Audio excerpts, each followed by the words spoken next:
Hi, everyone, and welcome. I'm Jen Elder, the director of the Homeless and Housing Resource Center. I'm excited to welcome you to our webinar, Helping Individuals Experiencing Homelessness Obtain Identification Documents. Next slide. Perfect. So I will start with a quick disclaimer. We are funded by the Substance Abuse and Mental Health Services Administration, but the opinions and views expressed today don't necessarily represent SAMHSA or the Department of Health and Human Services. So as you can see, we have arranged for American Sign Language interpretation and live transcription today. You can access the live transcript using the closed captioning button. If you have any trouble accessing or any technical difficulties today, please reach out to us at our email address and we will help troubleshoot that for you. So I have a few housekeeping instructions before we get started. We are thrilled that so many people are joining us today. The response has been overwhelming. We're excited for that.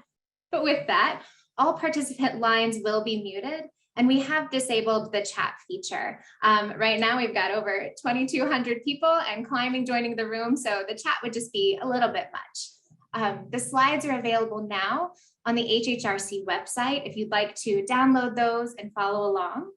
A recording will also be available on the website within about a week. So while the chat is disabled, we do welcome you to submit any questions that you have using the Q&A feature. We appreciate those of you who submitted questions before the webinar. Our speakers have looked through those.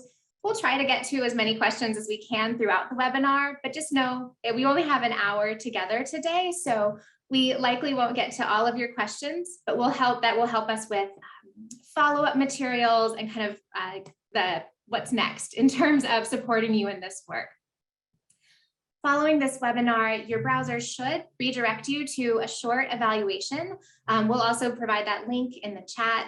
We really appreciate your time in completing that, and everybody who completes the evaluation will be directed to a certificate of participation for the webinar. But just note, we don't offer any CEUs with this webinar.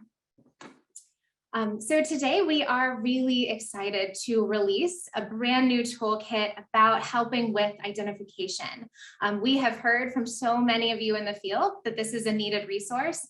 And so we are excited to release this both in English and in Spanish. It's available right now on the website. We'll make sure that we put that link in the chat for you as well.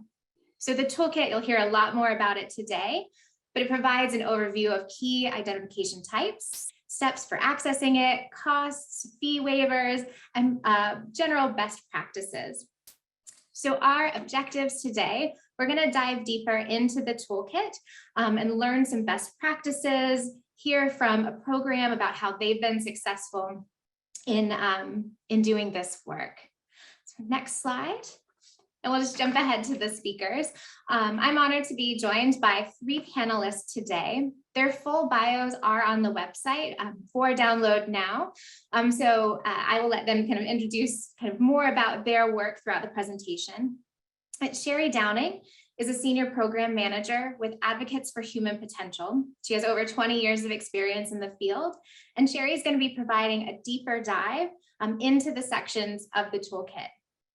Rick Mitchell is the executive director of the Homeless ID Project in Arizona, and he's going to be walking through their program model and telling you a lot more about setting up an ID replacement program. Joel Weiss is also with the Homeless ID Project, and he's going to be telling us all about the national conversation about IDs and how you can get involved. So without further ado, let's jump in and I will pass it over to Sherry Downing to get us started. Thanks so much.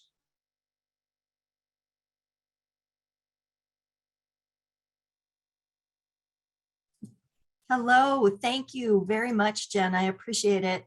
I am looking to start my video so I can wave at you and say hello. I am so excited to begin this webinar because it will talk about something that we know is important to your work and super important to the clients you serve, and that's regaining identification. So next slide, please. So without ID, we know that people are blocked from resources that are absolutely critical to leaving homelessness and getting on with their lives. And there's all kinds of reasons that people become identification deficit when they're experiencing homelessness. Those documents can be easily lost or stolen. And without it, the resources they need to get back on their feet, from housing to jobs, are just out of reach. Next slide. So there are really 5 big forms of ID that are important to access. Not all apply to every single client, but these are really the keystone ID forms that you'll need to access or reclaim for people. So birth certificates seem to be one of the main keystone documents. Those are needed for any number of other things, including some of the other forms of ID on this list. State issued picture IDs like driver's licenses or identification cards, picture IDs, and social security cards. Also, certificates of release or discharge from active duty, or the DD-214 for veterans, and then green cards for people who are here from other countries. And next slide. So primary documents, those are documents that can open a lot of doors. They're the documents that can serve sort of alone and as a document that can begin to access other forms of ID and other services. And those include passports, those include driver's licenses or other state picture ID, or permanent residence cards. And we have, just pictures of what those look like. We've all seen those. What is good about those is that they can stand alone. Then we move over to secondary identification documents. And those can be used in tandem or with a primary source of ID to establish who you are, who someone is. One of the really sad things that we hear from people experiencing homelessness is that without ID, they feel invisible. They feel as if they don't even exist, because if you can't prove who you are, it's very difficult to move forward. So some of the secondary forms that can be used in tandem or with a primary source to establish ID are birth certificates, medical records, policies or insurance cards, bank statements, work ID or pay stubs, union IDs, those are all good. IRS or state tax forms, social security cards or SSI, SSDI checks, and lease or rental agreements or utility bills. And there are others, I'm sure that you're aware of that, but these are things that you can say, well, here, this is me. This is my bank statement or my pay stub or my tax forms. Those are all things that can begin to help establish identity. So next slide. So birth certificates, as I said, this is really one of the keystones. And this is kind of one of the trickier ones to get a hold of.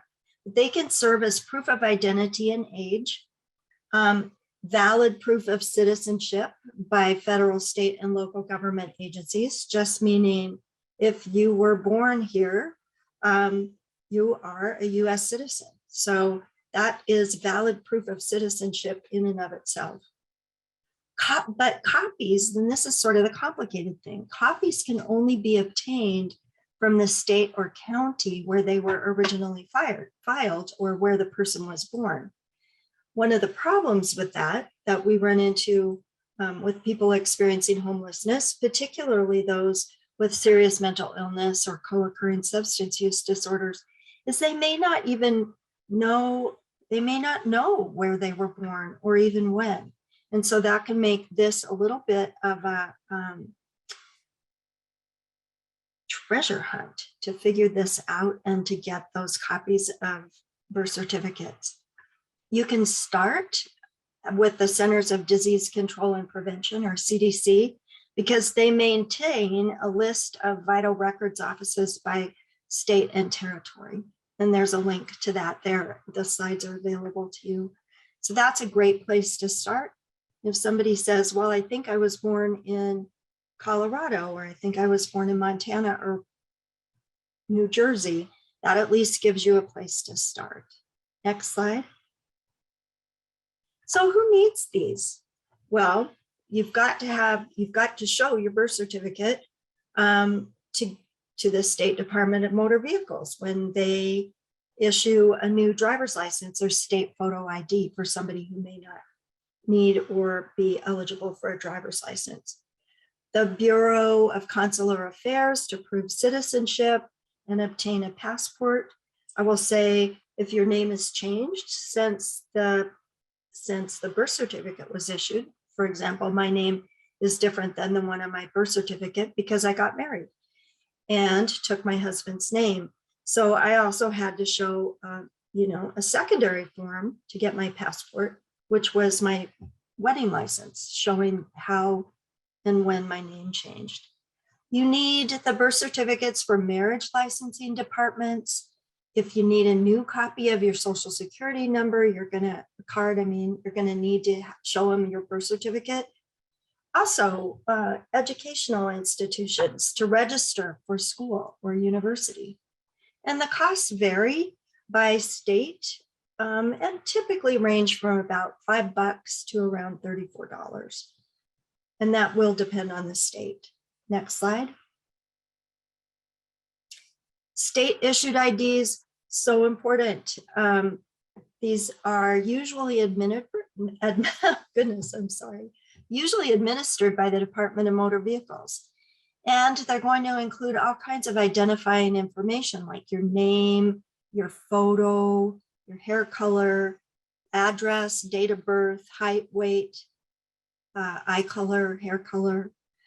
So it's going to be a verbal description and then include a photo of you. Driver's licenses and state ID for purposes of identification can be interchangeable. One works just as well as the other. And this is interesting that someone who is ineligible for a social security number, but is legally present in the United States, might be able to apply for a state issued ID. And that is really an important piece of identification that we use in any number of ways. Next slide. So who needs it? Who needs state issued ID? Well, here we've got a little bit of a, conundrum because state departments of vital records may need them to issue a birth certificate. The Bureau of Consular Affairs to obtain a passport. Departments of elections to get identity to vote, or the Social Security Office to get a new copy of the Social Security cards. And then also public benefits that can be of enormous assistance to the people we serve. So TANF, temporary assistance to needy families, or the nutritional program, SNAP, or Medicaid, all need to look at this document. You need it to open a bank account, or to rent an apartment, or to start a job, or to get your drugs at the pharmacy, or to go to school. So this is an important piece of identification that's used in any number of other ways, and it opens a lot of doors for our clients. Next slide. So for state issued IDs, every single state has a little different requirement, and the costs can range from around $14 to around $30. But it really depends on the state and whether it's a new or replacement ID. And I will say, when I went to get my real ID a year or so ago, that one was a little bit more expensive than this, but that might just be Montana where I live. So it's going to vary by state and whether it's new or replacement. So next slide. Social Security cards. I've still got my original one that I was issued when I was a kid. I've got the ones that were issued to my babies when they were born. Well, actually, I have handed those over because they needed them. But they're issued to United States citizens and permanent residents, people with temporary work authorization here in the United States, or those who are lawfully admitted to the United States, even without work authorization. Federal ID means the process for replacing the Social Security card is the same everywhere because it's federal, it's a standard process. And if you can go to a Social Security office in Helena, Montana, and you're going to go through the exact same process as if you were in New York City. It doesn't matter. It's a federal process. Federal ID for the Social Security card, it's free. If it's lost or stolen, you can replace it, but only 3 times a year and only 10 in a lifetime. And that can be a little complicated for the people we serve because it is often very difficult for people experiencing homelessness to hang on to their ID. So that's an important thing to remember. 3 per year, 10 per lifetime. And here on the slide, we do have the Social Security website for you. And there's far more information there and in the toolkit. Next slide. So replacing it, who needs it? So you're going to need your Social Security card with the State Department of Vital Records to establish your ID, departments of motor vehicles, public benefits departments, employers, hospitals. And so how do you replace it? How can you prove who you are if you've lost your Social Security card? Well, you can use other forms to prove your identity, such as your driver's license or state issued ID or passport. And sometimes you'll need proof of citizenship and age, which can be found on your birth certificate or other documents, but you will need to prove who you are in order to replace it. Next slide. The DD-214 we know is issued by the Department of Defense, and it's issued when a service member retires or is separated or discharged from active duty. It includes the veteran's name, birthday, Social Security number, and it contains information needed to verify military service for veterans benefits or retirement, as well as employment and membership in veterans organizations. You need it to get veterans benefits, and it's also a free document, and it's a federal document, so the process is standardized across the country. Next slide. Green cards are given to people awarded permanent resident status in the United States, those people who can live and work here permanently. The status is valid for life, but the card has to be renewed every 10 years. And there is a cost to replace the green card, but I think it's hopeful and wonderful that the department will consider homelessness when they review a fee waiver request. So keep that in mind when you're serving people experiencing homelessness who have lost their ID and need to replace it. And here is access to that website as well. Next slide. So a few best practices. One of the things we recommend and that work really well are developing an ID replacement program. And our Rick Mitchell and Joel Weiss will be talking to you about that. Building relationships in the community to foster flexibility and streamline processes.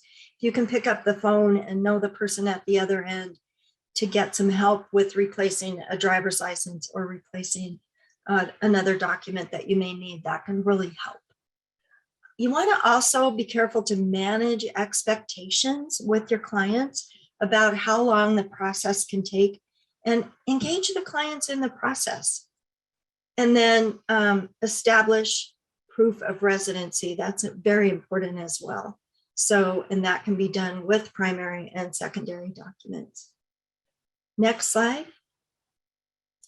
And with that, I am handing it over to Rick Mitchell, and I know that you will enjoy hearing from him. It's pretty wonderful. Rick, it's all yours. Thank you, Sherry. As Jen mentioned earlier, my name is Rick Mitchell. I'm the Executive Director of Homeless ID Project. So next slide, if you would, please. Talk a little bit about the Homeless ID Project. We are a single purpose agency. All we do is identification documents. We are primarily located on the Human Services campus in downtown Phoenix, which is a really unique organization.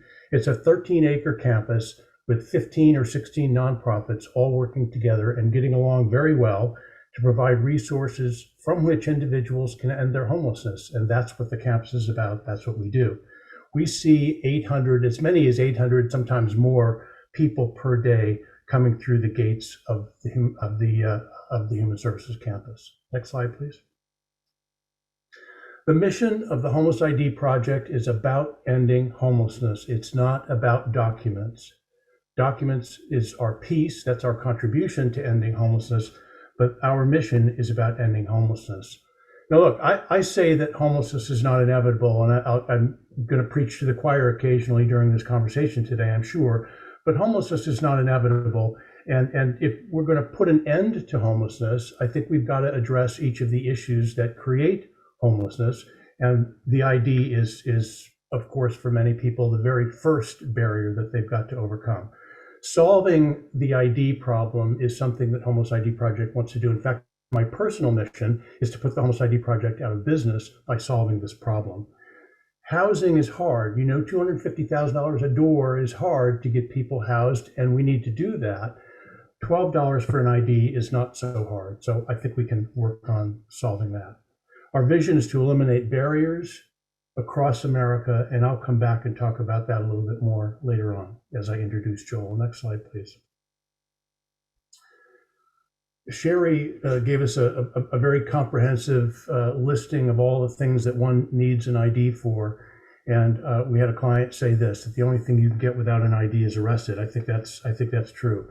The number one predictor of an individual moving from homelessness to chronic homelessness is time. And if we can get an ID for somebody quickly, then that is less time and less opportunity for that individual to become chronically homeless. So it's important that we get the ID. It's important that we get it quickly for someone who's experiencing homelessness. Next, please. Homeless ID Project was founded in 1987. A Presbyterian minister looked around the city of Phoenix and said, basically he said, what the heck's going on around here? Where did this large number of homeless people come from?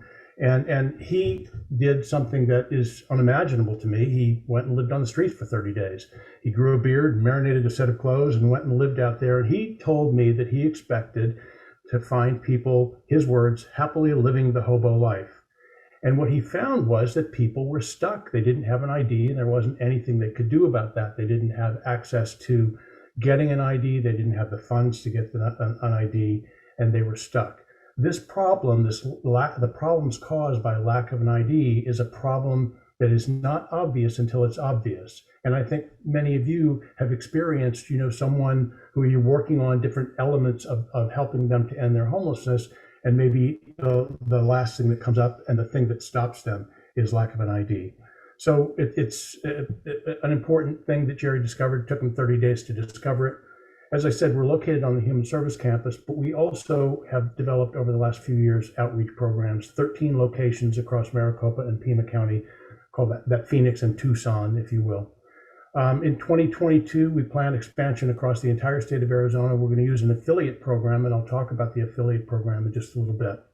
Homeless ID Project is the only full-time provider of ID replacement services in the state, and that is all we do. It's a partner-centric agency. We don't get ID documents or identification documents for people solely for the purpose of getting the document, because our mission is about ending homelessness. And so we work with partners who are also working to help people end their homelessness, and we get documents that serve the purposes of those individual missions. Next, please. In 2021, Homeless ID Project saw over 13,000 individuals. We provided 8,276 documents. We provided safe storage for those documents for 3,780 individuals. We got birth certificates, replacement birth certificates for people in all 50 states. DC, 3 of the 5 territories, and several from counselor reported births, people born abroad.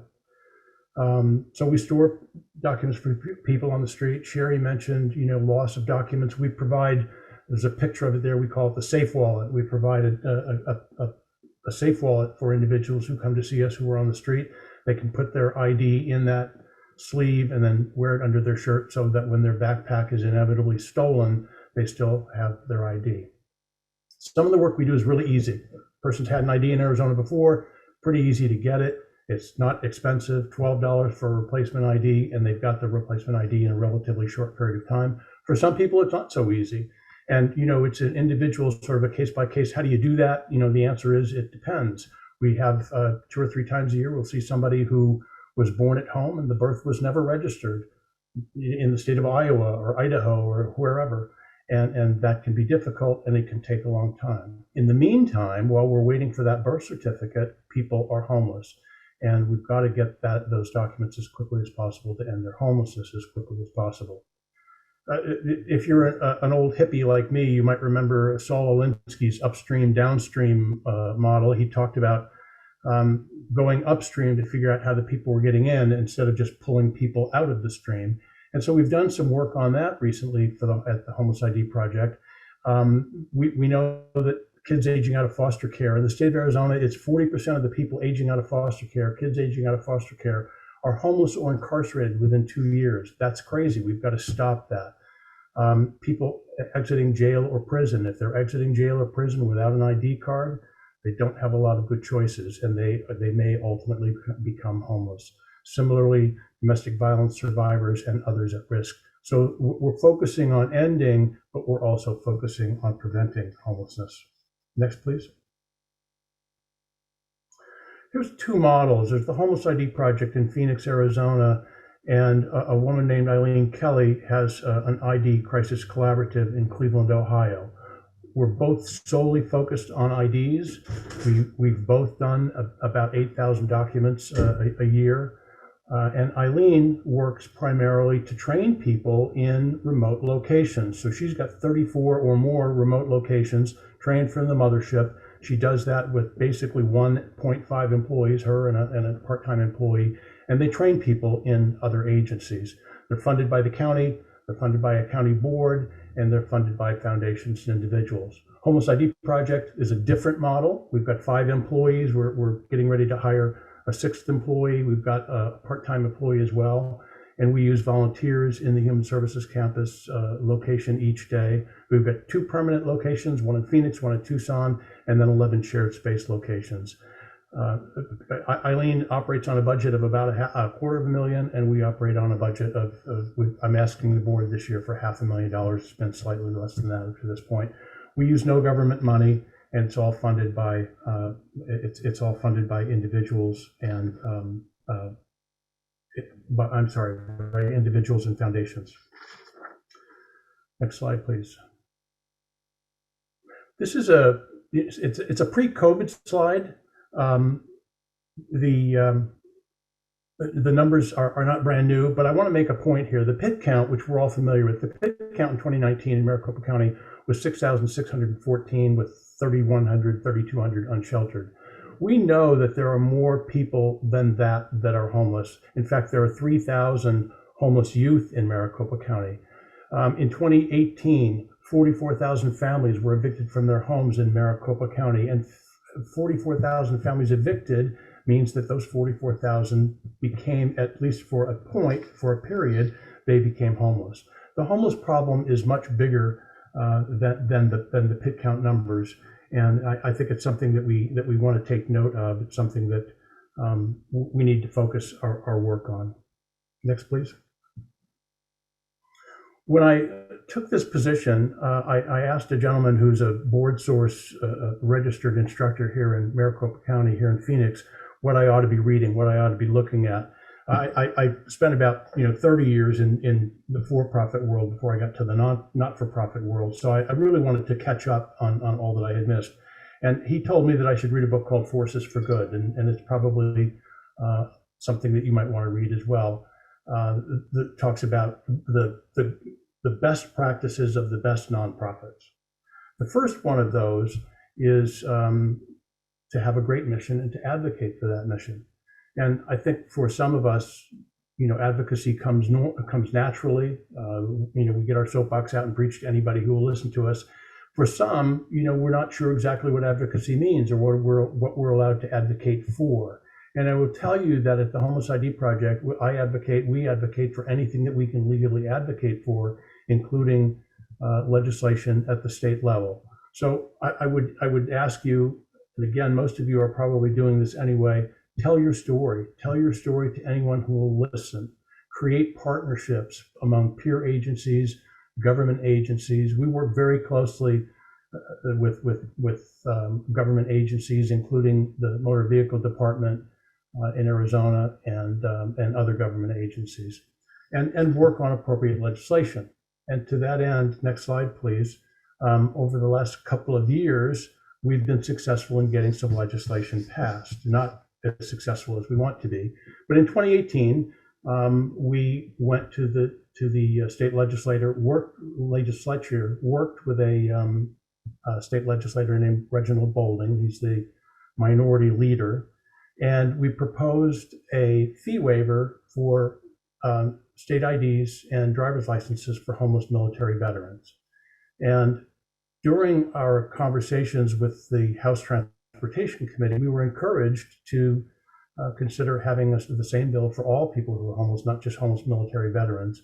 And we made a decision at that point to work with this bill rather than try and change it in that session, and that we would come back at the next session for a fee waiver for all homeless individuals. The next year we came back, in fact, the next 2 years, we came back with a bill for a fee waiver for all homeless individuals. And the individual who was running one of the committees that a bill has to pass through didn't like our bill, and so it didn't get heard. And then the bill was heard in the subsequent year, but it got watered down. Look, this legislation is not unique, and it's not all that tricky. There are a lot of states that provide fee waivers for state IDs, for driver's licenses, and birth certificates for individuals experiencing homelessness. And we're just trying to catch up here in Arizona. If you don't have that legislation in your state, I encourage you to work with your state legislator, with your local legislatures, to get this work done, because there's no reason why people who are experiencing homelessness and don't have IDs and can't afford to get an ID, don't have the means to get an ID, should not have an ID. It seems like a problem that we should be able to solve. So that's the work we're doing on ending homelessness. We're also doing work on preventing homelessness. I heard from a couple of agencies that work with kids in foster care that they were having trouble getting identification documents for their kids before they aged out. Now, in the state of Arizona, Child Protective Services is charged with doing that work, and they do that work, and they don't always do that work. And when they don't do that work, it's not because they don't want to, it's because they've got a lot to do, and budgets are stretched, and people are, there are just not enough people working there, and it's just a difficult situation. So rather than leaving that on CPS, again, I worked with Representative Boulding on a piece of legislation that allows 16 and 17-year-olds in foster care or homeless to get those documents without the parent or guardian permission that had been required prior to that time. So that became law in August of 2021. And with that, kids who are homeless who didn't have a parent or guardian to sign off for them can now get those documents, as well as kids aging out of foster care. Next slide, please. One of the things in terms of advocacy that I like to talk about, and again, I guess it's, from my for-profit business background or something, but people want to return. People want to see what's the work that you're doing. How is that helping the community? In fact, I was writing a grant yesterday that said, how is this work going to help us, the community? Well, according to the United States Interagency Council on Homelessness, the cost to maintain somebody homeless in the community is $30,000 to $60,000 per year. And according to the director of Arizona Access Medicaid system in the state of Arizona, taking someone off the street saves the system $6,600 per month.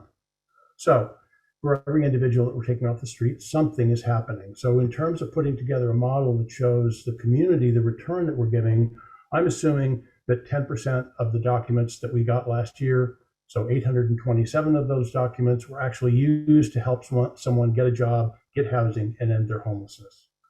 Well, if that's true, 827 times the $30,000 saved means that the Homeless ID Project returned $24.8 million to the community last year.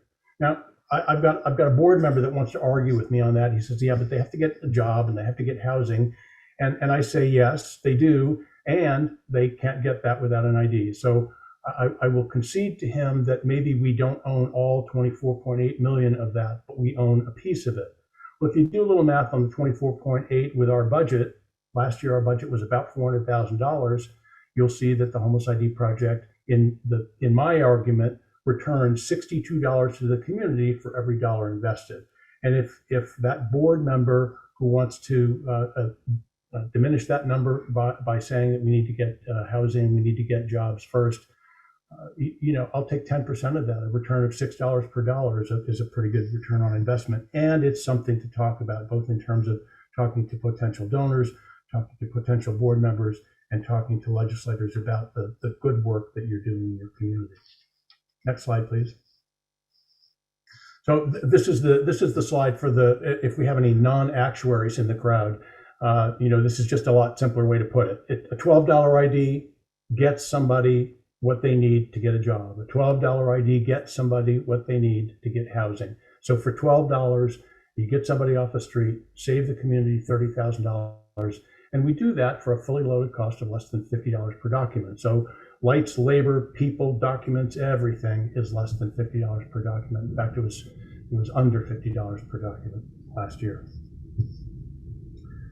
Next slide, if I could, please. Before I'm going to introduce Joel Weiss. Joel is a volunteer with the Homeless ID Project and has become very involved in the work that we're doing to expand our vision across the nation. And I'll introduce Joel in just a few minutes. But before I do that, I want to talk about the 800-pound gorilla in the room. And that is fundraising. People don't like to talk about fundraising. I will tell you that if you start an identification replacement program, that it's really easy to talk about it. People want to help. It's in our DNA. It says that right on the screen. It also says it every place else I look. People want to help. I mean, and the longer I've been in this business, the more I find that people want to figure out some way to help and they don't know how to help. So demonstrate your work and give people an opportunity to see how they can support that work and how they can help. There's a book that's shown there on the screen called The Soul of Money, and it's an interesting book. Lynn Twist was the director of the Hunger Project beginning in the mid-70s, and it's a book. It's a little bit about fundraising. She's a fundraiser, but it's mostly about sort of the notion of that scarcity is a myth, and that we really actually have plenty, and we can solve all these problems that we want to solve if we have the will. So it's a good kind of a mindset background book if you're thinking about fundraising and you want to get straight with how to ask people for money. And one of the things that she says in there is that she came to understand very early on that fundraising is not about twisting arms. It's not about convincing somebody to give you your money, but because people want to help, telling your story gives people an opportunity to engage their greatness. And I'm guided by that in my fundraising activities. And I find it, unlike I thought I might, I find it very easy to do that. So, buy the book and take a look and see how that might help you. Something like an ID program gives people an opportunity. I use the phrase here on the screen, philanthropy on training wheels. I was working with some young kids on some graphic design stuff one time, and I was trying to get them to understand, we've got a thing in Arizona called the tax credit, and I was trying to get them to understand how to communicate the tax credit in some of the material we were working on. And one of them said, look, I don't understand anything at all about taxes, but I understand that $12 gets somebody an ID, and that ID will get them a job. And even I, as a new college graduate, can afford $12 a month to help the Homeless ID Project. So, don't always go elephant hunting. Sometimes look for the small dollar amounts as well. And I would also encourage you to develop your own social return on investment calculation. What you're doing, the work you're doing, it has value. And if you can translate that into something that you can present to the donor community and present to the community of people who want to become engaged, it will serve you greatly. Now, we've got Joel on the screen, and I want to talk about Joel a little bit before we about why Joel is here before we get to him. Back on slide 3, we talked about the mission and the vision of the Homeless ID Project. The vision of the Homeless ID Project is about eliminating the barriers caused by lack of documents across America. We've got to solve this problem, not just in Arizona, we've got to solve this problem across America. And so a couple of years ago, some of us began talking about how to do that. And when I say some of us, I mean, there was a guy from Washington State, there was a guy from Florida, there was a woman in Baltimore, Maryland. And we began talking about, what can we do with a common voice to have a conversation, to raise the level of awareness about this. And so we began having a conversation formally, and we put together a core group of individuals that are starting to build some things, and we're really just building. And Joel has been instrumental in getting lots of people to that conversation. And so with that, I thank you for your time and attention, and I will turn it over to Joel to talk about the national conversation. Joel.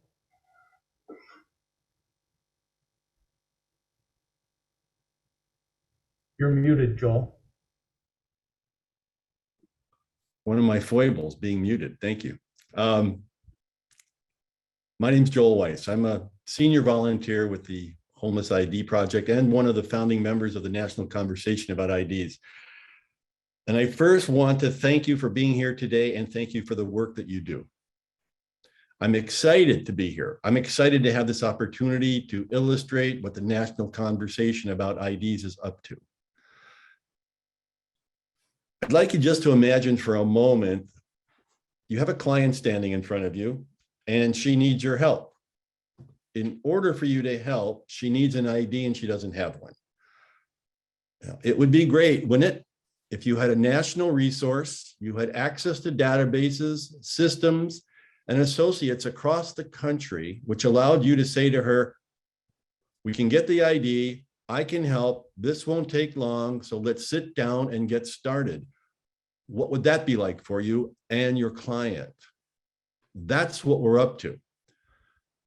The National Conversation about IDs, like Rick said, it began as a conversation. It was an inquiry between a few of us looking for a national solution which would end the inequities in obtaining legal documentation for those experiencing homelessness, no matter where they were in the country and no matter where they were born.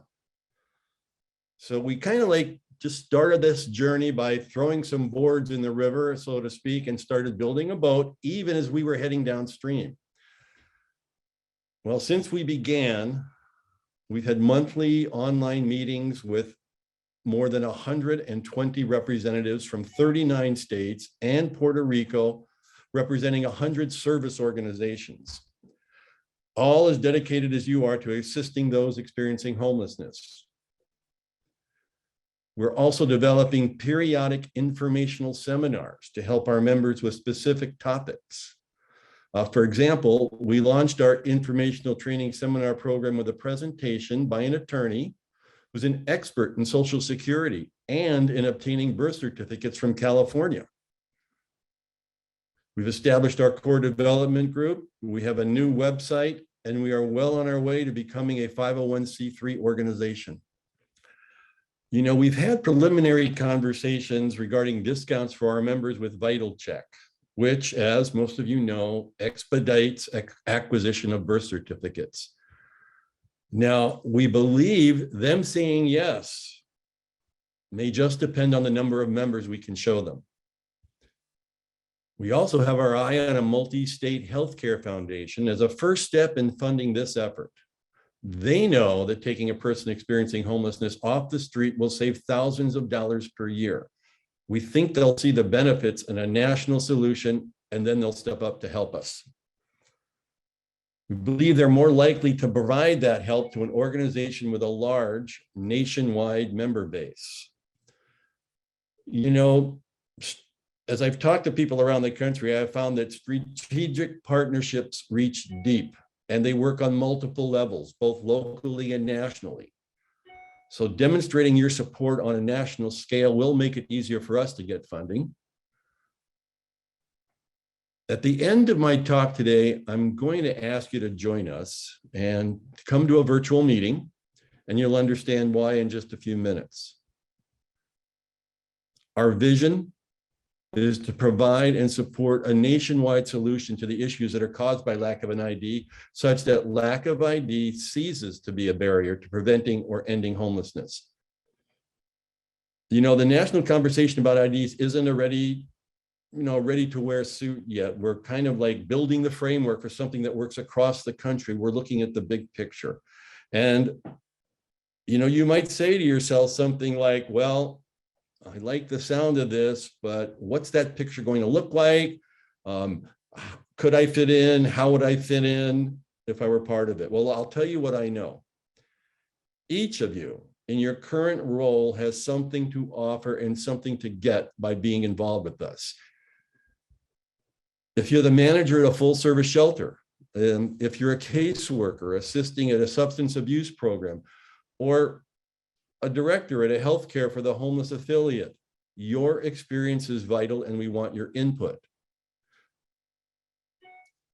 I'm going to outline very briefly a few ideas we've come up with, and we know that these ideas combined with your wisdom, with your knowledge, with your experiences can create a solution that would never have been thought of. Well, first, we've considered that the national conversation about IDs may end up looking like one of the existing dedicated ID projects that Rick described. And these models could have satellite locations across the country. On the other hand, maybe it will turn out to be an extreme lobbying effort in Washington, D.C., building federally funded nationwide ID programs. Well, perhaps the national conversation about IDs will be an alliance of affiliated agencies. We've talked about that. It could be a collaborative of sorts with training centers and access to FAQs and tips and tricks, questions and answers.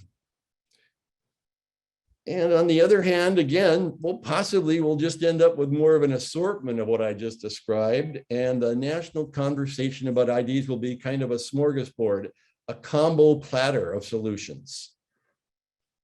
Now, you may have ideas that are similar for a dedicated ID project, or you may have some thoughts about a concept that will work for multi-purpose organizations, and we are wide open to your imagination and your suggestions. So let's talk. Let's brainstorm. What ultimately shows up on that platter is up to all of us. So let's explore and let's discover together what's possible and what we can achieve. You know, we want to build an organization that works for you. To develop advocacy on a national scale, the best contributions we can have from you are your insights, your passion, and your support.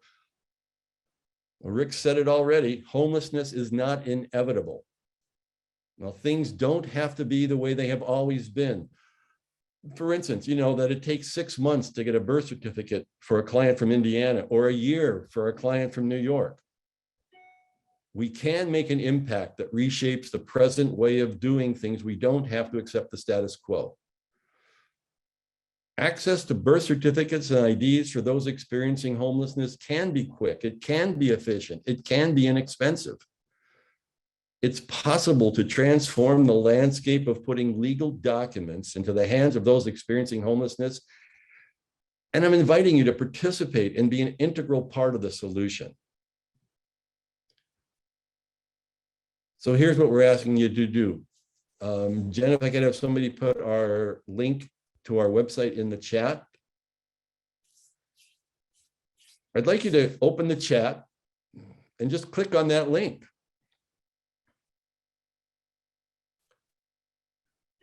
And then when you've opened our website, click on the Contact Us link at the top of the page. Just click on those words. An email will pop up on your screen. Now, please send us that email and we'll invite you to the next meeting we have. When you send us the email, we can add you and or your organization's name to the national conversation about IDs member list. This is all it takes for our conversations, our partnership, and our support for one another to begin. I'm going to thank you again for being on this call and for the work that you do. And I look forward to being with you at our next meeting and having a conversation that will make a difference. Have a great afternoon. Thank you so much. Great. Thank you so much, Joel and Rick, for sharing about your programs and your work, and Sherry for diving more into the toolkit. We do have just a few minutes here at the end of our hour together. We've been monitoring the Q&A, so many really good questions coming in. We've been trying to answer them as fast as we can. I did want to say some of the work will be kind of previewed in future work. We did receive a lot of questions about how to assist non-citizens. And so we weren't able to address that in the webinar today, specifically with this program, but just wanted to acknowledge that is on our radar for developing resources and highlighting programs who are doing that great work in the field. I also wanted to point out a few other aspects of the toolkit that address some of the frequently asked questions in today's webinar is about fee waivers and Social Security cards. So we have a few tips for who to contact in your locality about fee waivers throughout the ID toolkit. Now, again, a lot of this is very state and locality dependent, but it's a great place to start. Similarly, if you are not already connected with your local legal aid office, they can be a great resource. Often they've already made these connections to negotiate with agencies about obtaining identification, about fee waivers, kind of how to make that process go more smoothly. So that would be a great place to reach out to if you're not already connected with them. And then also, we had a lot of questions about Social Security. We tried to provide a few top links in there for connecting with Social Security in their Vulnerable Populations Initiative. But also, SAMHSA has their SOAR TA Center, which does amazing work in this area of collaborating with Social Security. If you are not connected with your liaison from the SAMHSA SOAR TA Center, we also had put that in the Q&A, the website there. So just wanted to encourage you to reach out and make these connections. We know that this is not an easy process for that. But yes, I wanted to address some of those frequent questions. If we still have Rick and Joel and Sherry, you can come back on, have just a few minutes. Sherry, I wanted to ask if you're here, just speak for a few minutes. You know, the difficult cyclical process of how to get an ID without ID. I know that I'm starting with the hardest question. I promised there'd be no hard questions, but maybe it's just kind of acknowledging for people kind of that struggle and creative ways for how we could track this information. Absolutely. I think of it as really dominoes. Once one form of ID is gone, it eliminates your way to access all the other forms of ID. So it appears, when we did a lot of the research for this toolkit, it appears that getting the birth certificate can be one of the very first steps and one of the most important.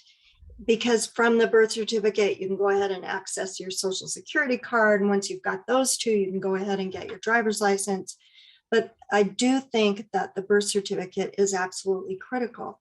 One of the really hard things, which I alluded to a little bit earlier, is people experiencing homelessness are coming from backgrounds of significant vulnerability. And we know that they may not have the information they need to help you figure out how to even get their birth certificate. So at that point, you're left sort of looking for getting something else and maybe using secondary forms of ID to get a driver's license or something, or the Social Security card. I mean, it's getting one can lead to the others. And I don't think that really answered the question, Jen, because this is really hard. This is really hard. No, thank you, Sherry. I think that was important. And I think it really helps us kind of go back to your earlier slides about secondary forms of ID. There were a lot of questions in the Q&A or thoughts and comments about, someone leaving the legal system. And so maybe the jail or prison ID is the only ID they have. And I just wanted to kind of echo that and that up, that that's okay. It's somewhere to start. And maybe it's not on the exact list that we have in the toolkit, but that's a really great place to start. And it's really doing that detective work, I think, and trying to track that down. So no, that's great. If I could add to what Sherry said, I mean, Absolutely. the short answer is it varies, you know, and it really does vary, but there's not an infinite number of variations. And so if we can begin to have this conversation together and find out that in situation X, Y works, then when you run into situation X, you'll know to do Y. And that's, to me, that's the importance of getting this conversation together on a national basis so that I can quit working and retire, for crying out loud. That's great. And I think it really hits on some like bringing together these ideas with the national conversation. I've heard from a few programs since we started advertising this webinar. Something that we are planning to do in the spring is help to highlight those various program models, just to say, here's how one state or city collaborated with Social Security. Here's how they navigated a fee waiver, just like, you know, Rick talked about in his program. So kind of more to come on that, and the creativity, like you said, kind of starting somewhere. Yeah, I'm trying to think. There's so many great questions. I'm trying to think of like some of the top ones, but Rick, maybe this is one question that your program, you mentioned that you can store IDs for people. That sounds like something that could be really helpful for those who, you know, might be vulnerable to losing their ID. Could you just say a few words about kind of Sure. the program does that? Yeah, we've been around for 35 years, and we just moved to a new location on the other side of the campus, and we had 10 filing cabinets full of documents for people. I mean, and we had to winnow it down, so we're down to like 10 years worth of stuff now. And occasionally, you know, we'll have somebody show up that we saw 3 or 4 or 5 years ago, and they'll say, you know, I can't remember, I think I was here and I need an ID. Well, we look into the filing cabinet, into the system, and we find out we actually have a birth certificate for them, so that it's then very easy. So storing documents, it will store pretty much anything that way that people want. The other thing is, and I mentioned briefly during my presentation, the Safe Wallet, and I saw a question in the Q&A about the Safe Wallet. You know, we can't provide replacement identification documents for everybody a million times. So we've got some limitations around that. And we say for somebody who's used their limit, that when they come and they say, I lost my ID again, we'll ask them to come back with a case manager. So maybe, you know, a case manager exception, maybe it will work this time, maybe it won't. But since we started using that Safe Wallet, and I think we pay $3.50 a piece for those or something. Since we've started using those, our repeat customers have reduced by quite a bit. So a $12 repeat customer versus a $3.50 Safe Wallet, and we got our logo on it, and you know, so